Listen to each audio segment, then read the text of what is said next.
కొండబాబు నిధి plan సంపాదించిన రోజు నుంచి దాన్ని సాధించే సమర్థుడి కోసం వెతకడం మొదలెట్టాడు. చివరికి వాడి కన్ను మీ ప్రొఫెసర్ మీద పడింది. తనకు దక్కిన ప్లాన్తో కొండబాబు నిధి సంపాదించాలి. అందుకు మీ ప్రొఫెసర్ని బంధించి తెచ్చాడు. ఆ ప్రొఫెసర్ ఏం ఆలోచించారో తెలియదు. ఆ పనికి మీరు తగిన వారన్నట్టు మీ పేరు సూచించారు. తన కార్యం నెరవేర్చుకోవడానికి మీరే సమర్థులన్న విషయాన్ని మీ ప్రొఫెసర్ ద్వారా తెలుసుకున్న కొండబాబు మిమ్మల్ని వంచడానికి పథకం వేశాడు.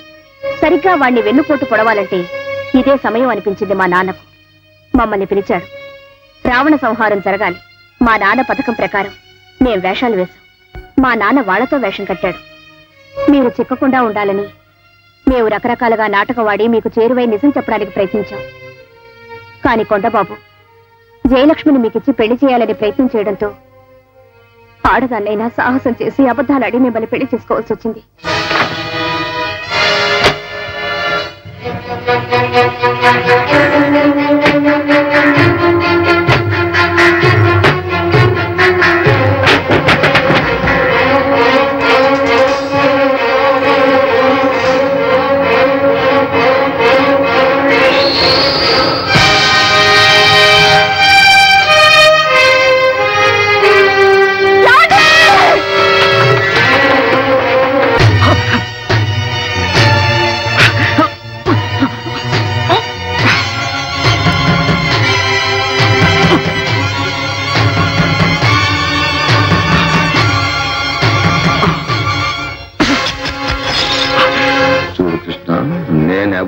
ఎందుకింత భాగవతం ఆడాల్సి వచ్చిందో నా నోటితో నేనేమి చెప్పనక్కర్లేదు. ఏం చేతంటే నీకు అర్జెంటుగా అడ్డదారిలో పెళ్ళమైపోయిన ఆంజనేయులు గారి కూతురు ఆల్రెడీ నా గురించి చెప్పేసింది కనుక నిన్నిప్పుడు బంధించి తీసుకెళ్ళడమే నా కార్యక్రమం.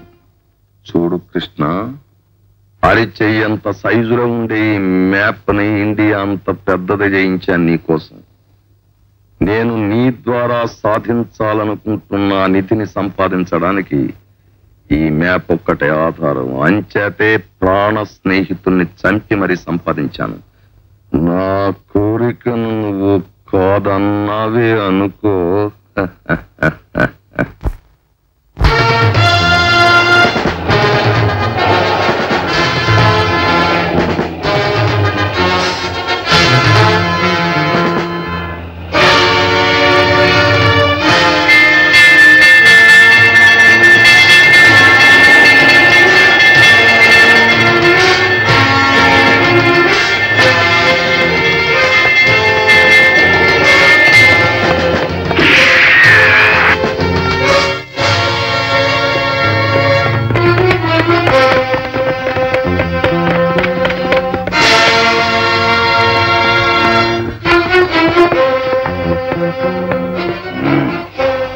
హరి, అటు చూడు.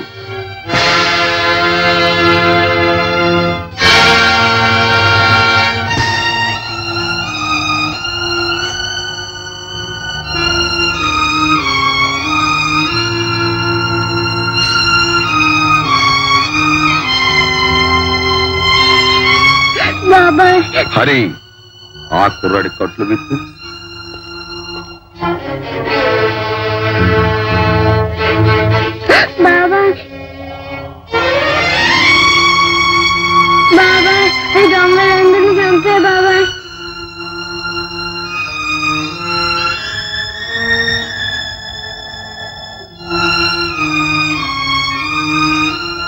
లాగే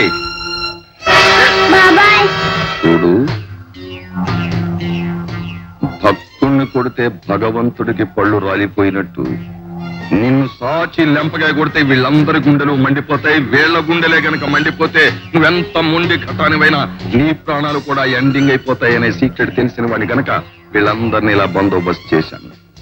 నేను చెప్పినట్టు నువ్వు వినకపోతే నీ వల్ల అనవసరంగా వీళ్ళందరి ప్రాణాలు మట్టి పాలైపోతాయి. పైగా నీ రెండో వదిన మామూలు మనిషి కూడా కాదు.